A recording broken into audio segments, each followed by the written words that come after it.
En el desierto de la tentación, por Elena de White. Capítulo 28. Espiritismo. Los espiritistas hacen que el camino al infierno sea muy atractivo. Los espíritus de las tinieblas son revestidos del manto puro del cielo por estas enseñanzas mentirosas, y tienen el poder de engañar a aquellos que no están fortalecidos en la verdad bíblica. Se emplea una filosofía vana para representar el camino al infierno como un camino seguro. Con una grandemente formada imaginación y voces musicalmente armoniosas, presentan el camino ancho como uno de felicidad y gloria. La ambición se apodera de estas almas engañadas, y así como Satanás se presentó a Eva, les presenta libertad y felicidad como nunca imaginaron posible.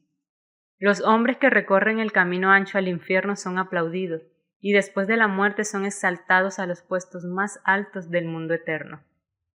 Satanás, vestido con su manto resplandeciente, apareciendo como un ángel exaltado, tentó al Redentor del mundo, pero sin éxito. Sin embargo, cuando se aparece al hombre vestido como un ángel de luz, tiene más éxito. Ocultando sus terribles propósitos, logra engañar a los incautos que no están firmemente anclados en la verdad eterna.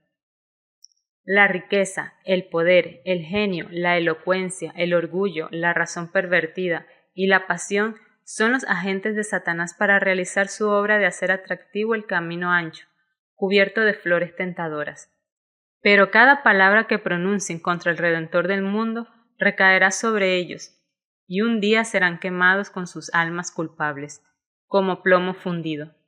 Serán abrumados por el terror y la vergüenza cuando vean al Señor exaltado venir sobre las nubes del cielo con poder y gran gloria. Entonces el arrogante desafiante que se ha levantado contra el Hijo de Dios se encontrará en la verdadera oscuridad de su carácter. La visión de la gloria indescriptible del Hijo de Dios será intensamente dolorosa para aquellos cuyo carácter está estropeado por el pecado. La luz pura y la gloria que emanan de Cristo despertarán el remordimiento, la vergüenza y el terror. Enviarán lamentos de angustia a las rocas y a las montañas. Caed sobre nosotros y escondednos del rostro del que está sentado en el trono y de la ira del Cordero, porque ha llegado el gran día de su ira. ¿Y quién puede mantenerse a sí mismo? Los espiritistas afirman tener luz y poder superiores. Abrieron la puerta e invitaron al príncipe de las tinieblas a entrar, convirtiéndolo en su invitado de honor.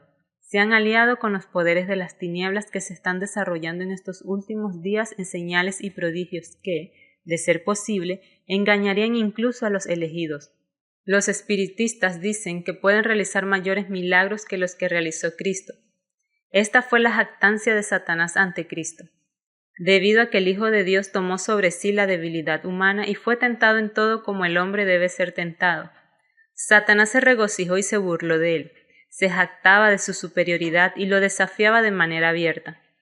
Los espiritistas están aumentando en número, se acercan a personas que tienen la verdad, como vino Satanás a Cristo, tentándolos a manifestar su poder, realizar milagros y dar evidencia de que son seres favorecidos por Dios y un pueblo que tiene la verdad. Satanás le dijo a Cristo: si eres hijo de Dios, di que estas piedras se conviertan en pan.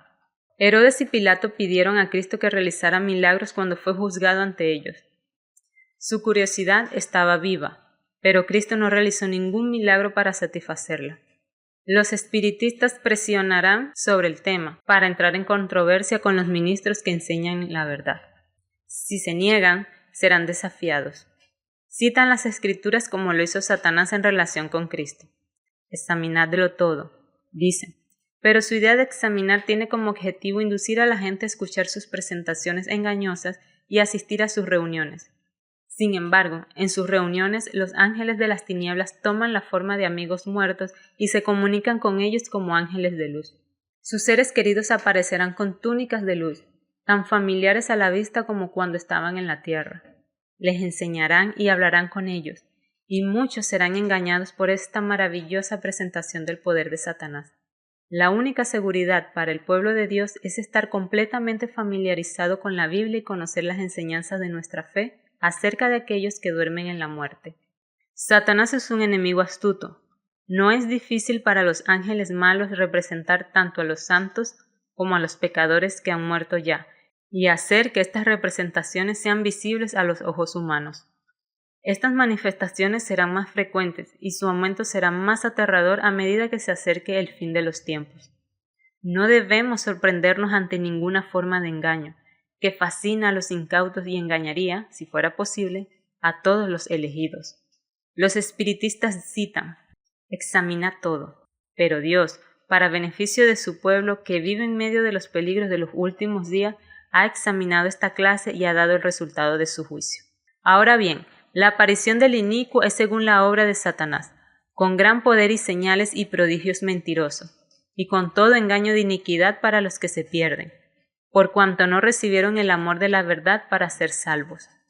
Es por esto, pues, que Dios les envía un poder engañador para que crean la mentira, para juzgar a todos los que no creyeron en la verdad. Antes, al contrario, se deleitaron en la injusticia. Segunda de Tesalonicenses, capítulo 2, versículo 9 al 12. Juan, en la isla de Patmos, vio las cosas que debían suceder en la tierra en los últimos días. Él también hace grandes señales, de modo que hasta hace descender fuego del cielo a la tierra delante de los hombres, porque estos son espíritus de demonios que hacen señales y se dirigen a los reyes del mundo entero para reunirlos para la batalla del gran día del Dios Todopoderoso.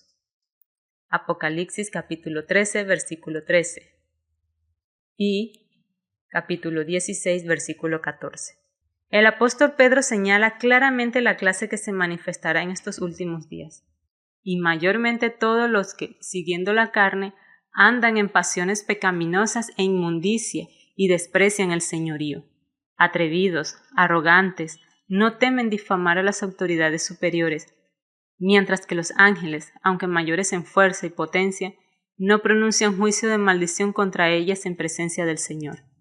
Estos, hablando mal de cosas que no entienden, como animales irracionales, nacidos para presa y destrucción, perecerán en su propia perdición, recibiendo el galardón de la injusticia por salario de la injusticia que practican, considerando su lujuria carnal a plena luz del día como placer, como manchas y deformidades.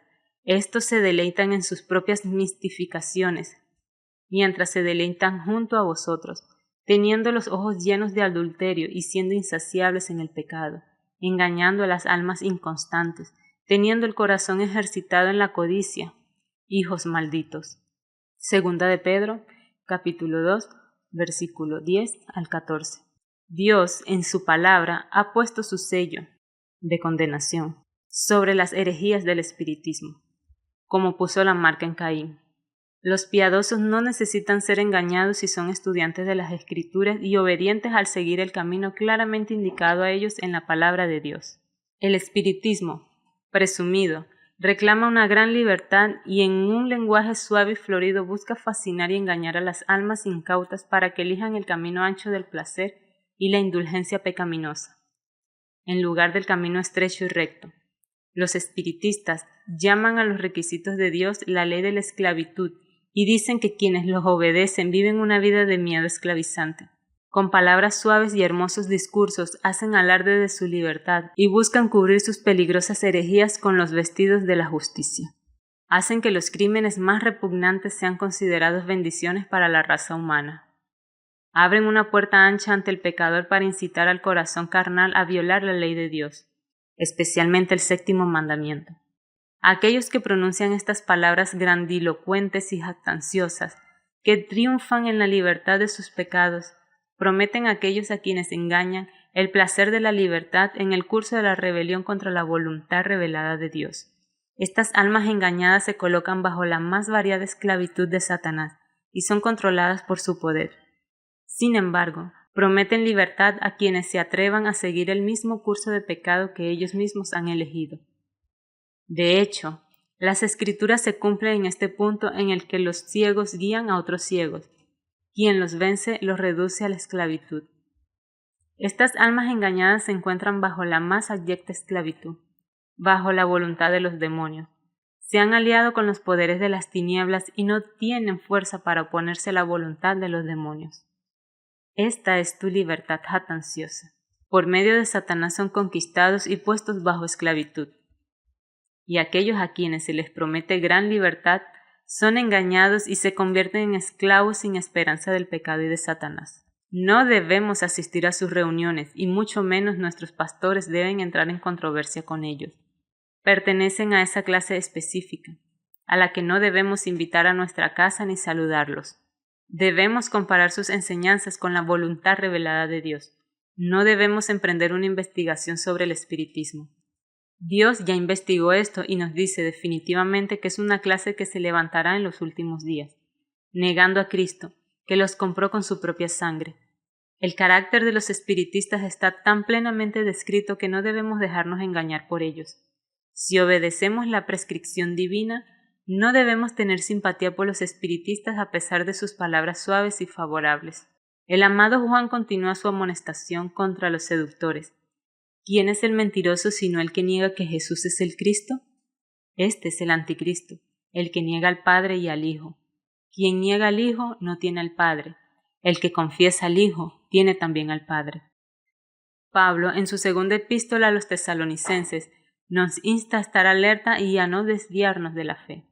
Él está hablando de la venida de Cristo como un evento que ocurrirá inmediatamente después de la obra de Satanás a través del espiritismo, con las siguientes palabras: y la aparición del inicuo es según la obra de Satanás, con gran poder y señales y prodigios de mentira y con todo engaño de injusticia para los que perecen, por no haber recibido el amor de la verdad para ser salvos. Es por esto que Dios les envía la obra del error, para que crean la mentira, para que juzguen a todos los que no creyeron en la verdad, sino, por el contrario, se deleitaban con la injusticia. En la epístola de Pablo a Timoteo, él predice lo que se manifestará en los últimos días, y esta amonestación fue dada para beneficio de aquellos que vivirán cuando estas cosas estén aconteciendo. Dios reveló a su siervo los peligros de la iglesia en los últimos días. Él escribe: ahora bien, el Espíritu declara expresamente que en los postreros tiempos algunos apostatarán de la fe, por obedecer espíritus engañadores y enseñanzas de demonios, a causa de la hipocresía de los que hablan mentira y tienen la conciencia cauterizada.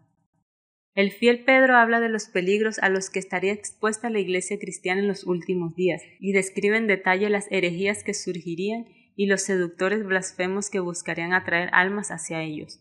Así como surgieron falsos profetas entre el pueblo, también así habrá falsos maestros entre nosotros, los cuales introducirán secretamente herejías destructivas, hasta el punto de negar al Señor soberano que los rescató, atrayendo sobre sí mismos una destrucción repentina. Y muchos seguirán sus prácticas licenciosas, y por causa de ellas el camino de la verdad se hará infame.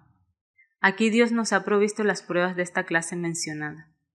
Estos han rechazado el conocimiento de Cristo como Hijo de Dios y no tienen más reverencia por el Padre eterno que por su Hijo Jesucristo.